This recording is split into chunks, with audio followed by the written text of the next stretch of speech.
चांद पर भारत, लोगों को याद आने लगे राकेश शर्मा। राकेश शर्मा वही जिन्होंने भारत की ओर से अंतरिक्ष यात्रा की। सबके जहन में यही सवाल, कहां है राकेश? जानते हैं किस हाल में है आपका वो पहला अंतरिक्ष यात्री? सुनेंगे तो हो जाएंगे हैरान। भारत ने चंद्रयान 3 के जरिए चंद्रमा पर सॉफ्ट लैंडिंग कर इतिहास रच दिया। यह पहली बार नहीं था जब भारत ने अंतरिक्ष की दुनिया में इतिहास रचा हो। एक इतिहास 39 साल पहले भी रचा गया था। उस इतिहास का नायक भारत का पहला अंतरिक्ष यात्री था।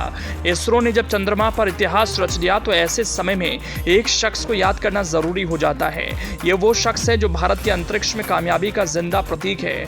ऐसे में सवाल है कि आखिर वो शख्स कहाँ है जो भारत की तरफ से अंतरिक्ष में पहुंचे थे। जब भी भारत और अंतरिक्ष की बात होती है तो एक चेहरा आंखों के सामने आ जाता है जिन्होंने भारत की ओर से अंतरिक्ष यात्रा की थी। राकेश शर्मा वो शख्स हैं जो भारत की तरफ से पहली बार अंतरिक्ष में पहुंचे थे। राकेश शर्मा ने अंतरिक्ष में 7 दिन 21 घंटे और 40 मिनट बिताए थे। उन्होंने भारत के गौरव को एक नई ऊंचाई पर पहुंचाया था।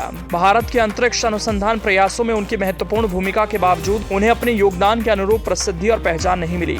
इस साल जुलाई में देश के पहले अंतरिक्ष यात्री और भारतीय वायुसेना के पूर्व पायलट राकेश शर्मा की एक तस्वीर ऑनलाइन दिखी थी। इसके जरिए पता लगा कि वो तमिलनाडु में एकांत जीवन जी रहे हैं। उनके साथ उनकी पत्नी मधु भी रहती हैं। भारत के अंतरिक्ष अन्वेषण के इतिहास में राकेश शर्मा ने एक अमिट छाप छोड़ी। राकेश शर्मा साल 2021 में बेंगलुरु में मौजूद कंपनी कैडिला लैब्स की गैर कार्यकारी अध्यक्ष थे। इसके अलावा शर्मा ने इसरो के गगनयान के लिए राष्ट्रीय सलाहकार परिषद में महत्वपूर्ण भूमिका निभाई।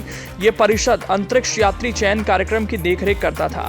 भारतीय अंतरिक्ष यात्री राकेश शर्मा का जन्म पंजाब के पटियाला में हुआ था। उन्होंने सेंट एंथनी हाई स्कूल और सेंट जॉर्ज ग्रामर स्कूल जैसे प्रतिष्ठित स्कूलों में से पढ़ाई की। इसके बाद हैदराबाद के निजाम कॉलेज से ग्रेजुएशन किया। सैन्य करियर के प्रति उनका जुनून उन्हें पुणे के प्रतिष्ठित राष्ट्रीय रक्षा अकादमी में ले आया।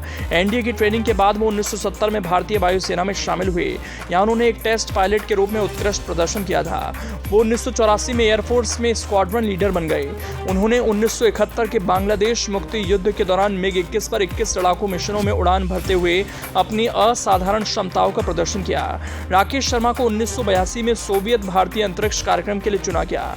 उन्होंने मॉस्को के Yuri Gagarin cosmonaut training centre में कठिन प्रशिक्षण लिया। उन्होंने 2 सोवियत कॉस्मोनॉट्स के साथ सोयूज T-11 में अंतरिक्ष की यात्रा की। उन्हें अपनी उपलब्धियों के लिए प्रतिष्ठित hero of the Soviet union का खिताब मिला। साल 1984 में राकेश शर्मा ने पहली बार अंतरिक्ष में यात्रा की। भारत का पहला अंतरिक्ष यात्री होना राकेश शर्मा के लिए असाधारण उपलब्धि के रूप में दर्ज है।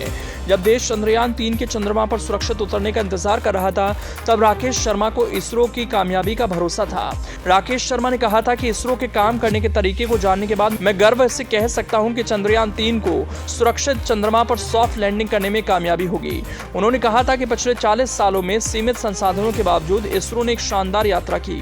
उन्होंने कहा था कि हमने वर्षों में जो कार्यक्रम चलाए वो दुनिया को हैरान कर चुके हैं। राकेश शर्मा 1987 में विंग कमांडर के रूप में रिटायर होने के बाद हिंदुस्तान एरोनॉटिक्स लिमिटेड में चीफ टेस्ट पायलट के रूप में शामिल हुए।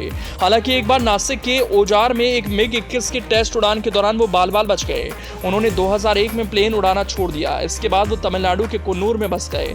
यहाँ राकेश शर्मा गोल्फ, बागवानी, योग, पढ़ने और यात्रा जैसे शौक पूरा करते हुए जीवन बिता रहे हैं।